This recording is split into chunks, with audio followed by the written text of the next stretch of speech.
Ladies and gentlemen, please say hello to George Delapina. Hello, everyone. He's the person responsible for the ghost we were all drooling over just a short while ago in the Dash Rendar. And you've got your sons playing the free jump masters. Simeon's running, the loo boats. And you're playing the double IG. My Eagles, my Iggy Piggies. A lot of excellent work on in the ghost there. We can just see on the table. I'll just quickly switch over the camera. There's the ghost still there on the play mat. Yeah, Dash is hiding in there amongst the debris as well. I think he's just you can just see him just there, just below the ghost against the X-wing on the dice bag. So, what sort of I mean, is this just talent or is it hard work? What's going on there? Do you want me to start by pissing everyone off? I'm totally colourblind. Yeah. So it is quite a lot of work, but I'm a professional painter for a living. I used to work for Games Workshop about 12 years ago. I was their hobby tutor at Warhammer World. Okay. So all I've ever done is sculpted and made models. All right, so actual physical stuff as well, not just painting. Yeah, no, I can sculpt from scratch. Yeah. Okay. And when the X-Wing stuff come out, I mean, as a child... And let's just say, it's not to piss anyone off to mention Games Workshop. Games Workshop may have a poor track record with their following, but let's not make no mistakes here. Pretty much 80% of the people in this room have gotten into X-Wing going absolutely, through and the reason why I'm no longer with Games Workshop was because I didn't like the way they treated all my friends and my customers, because I valued the community we had then, and company changed a lot. So, and it's still going through changes. At the end of the day, most people start there and then come into this. So without it, we wouldn't have a hobby that we're looking at now. Yeah, and that's so in the 90s. I still, got a load of my stuff sat in cabinets at home. Yeah. I'll always love me orcs. Yeah. I'll always be an orc player. It always appealed to me like that. But Star Wars was, I was born in the 70s. It's my life, Star Wars, and there's never really been a comprehensive miniature range before. I'm going to test you on that, and I'm going to say which is the best film for me. New Hope. And which is the worst one? It's one of the prequels. Do you want to know what the real answer is there? If you're a real Star Wars fan, you don't say, well, yeah, one of them's bad, but I still love it. Deep down, I still love it. I do still love it. There's moments in all three of the prequels that I love. Yeah. I mean, like the second prequel, when they all turn up in the arena and all the Jedi are there, I get goosebumps the size of golf balls. You can't help but love that. But there was no need for Whippy on the pod race. There's weird bits. And then there's no need for all the lovey-dovey rubbish in Revenge of the Sith. And the Obi-Wan Kenobi being a film noir detective in Episode 2. I'm going to track down that bounty hunter. It just...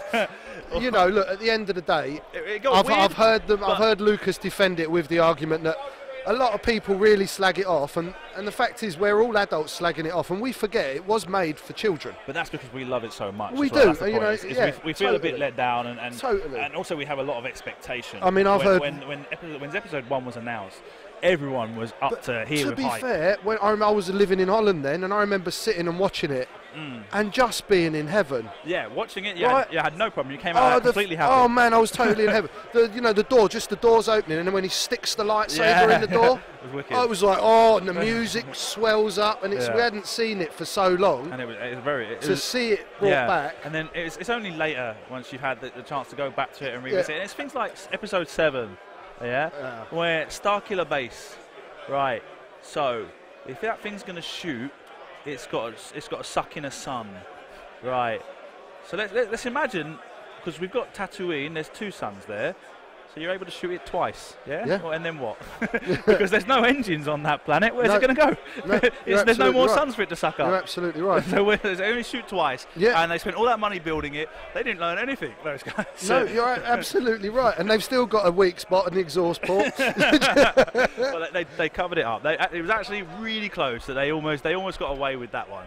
But it's like I'm saying, even if the Rebels didn't blow it up, it made no difference, because once it blown up two systems, that was the end of it. Oh, do you know? No, with Force Awakens, there was certainly a couple of bits where you could get all anal and get a bit upset, but the old you still love it. That's the there. point. Yeah. I'm running my IGs today.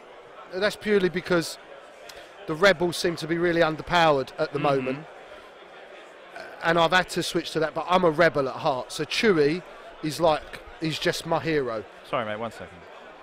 It's my sister. I was calling her about a You laptop. have to answer your family first. Yeah. All right, Absa, I'm all right, yeah? Tell your mum I'm okay, don't worry about it. I'll talk later, I'm busy. What? No, I'm fine, don't worry about it. Bye. All right, there we go.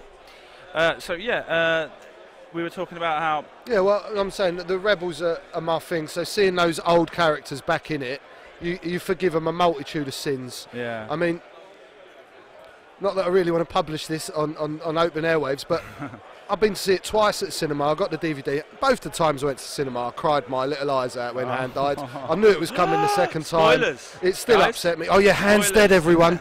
Sorry. If you were watching an X-Wing live stream and you hadn't seen the new film, you why not? You just got spoiled. Why haven't you seen it? Nobody cares if you just got spoiled. Yeah, absolutely. Yeah, I mean it's a good scene as well. Oh it's man! A good scene. And the only problem is that a lot of it, like saying, if you want to nitpick it, is why do they keep putting these walkways with no barriers on it? I don't want to nitpick it. No. The fact that my kids now are growing up with a new era of Star Wars. Yeah. They're just as much into it as I was. And so, I mean, your kid's a little bit older than mine, but do you get all those questions still? Like, but where'd the stormtroopers go? Where'd the clone troopers go? What happened to them? And things like that. But then why did Han and Chewie split up and stuff like that when he goes out to the walkway to see Kylo Ren? Why did they split up? Why didn't Chewie stay with Han and stuff like that? Well, you got to pay attention. They sit there. When he says, what's funny is that when you watch the making ofs, is that Chewie actually speaks English, right? So that Han can react, and then afterwards they put the noise on. Yeah, absolutely. And so when you hear them talk, and he's like going down there, going right, we're going to put a bomb on every other column, and Chewie goes, and he goes, that's a good idea, we'll do it that way. And they're basically saying, right, we're going to put them on one column, make that one completely destroyed, open up a doorway in. And so Chewie goes upstairs and Han goes downstairs, and that's what separates them. And causes it that Han ends up being faced by Kylo Ren solo, or confronting Kylo Ren solo, and Chewie has to watch from up above because he can't get down in time with the stormtroopers. There's little silly questions like that with kids that you've got to sit there and explain for ages. To be fair, Simeon's so into looking at extra canon and this, that and that. He's teaching me more than I know. And my youngest is 9 and she's pretty good. I think it all just washes over her head about the bits we pick up on. They don't see it. They see all the spectacularness and all the explosions, and it's just epically cool to them. And both my other kids are girls and they love it. They totally love it. I'm happy to say, very proud to say, I've got 3 very geeky kids. Because if you get them playing games, they got no money for drugs.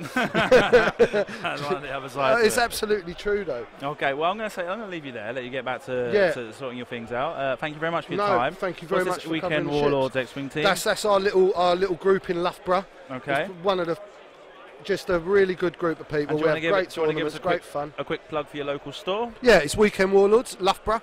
Big up to Ash, who runs it, who's just a star, mate. I never laugh as much as I do when I go to those tournaments. Wicked. There's never argument, it's just epic. And if anyone wants to come down and join us, beginners, experts, it doesn't matter, you're all welcome, we'll help you. No one will get rulesy on you or try and tricksy you in the game. It's just about growing what I think is the best community of gamers I've seen in 20-25 years since I've been playing games in this country. Excellent. So big up the X-Wing. Wicked. Thank you very much for your time, No, George. thank you. Right. See you later, brother. And one more thing. Delapina. It's Delapina. Delapina, sorry. It's a mouthful, but I quite like. What was the name you gave me yesterday? It was I was inventing Spanish Delinque words. or something. No, I think I was probably Delaware. No, I think I was saying pepino. Pepino, which is Spanish for cucumber. It's Delapina, which is Italian. For from the pine. Wicked. So all my family are lumberjacks. Quite boring, but I think it's cool anyway. Right. When they used to do things with their hands, man. Big men. Delapina. Delapina, yeah. Excellent. Okay. All Thank right, you very much. Thank you very much. Nice to meet you.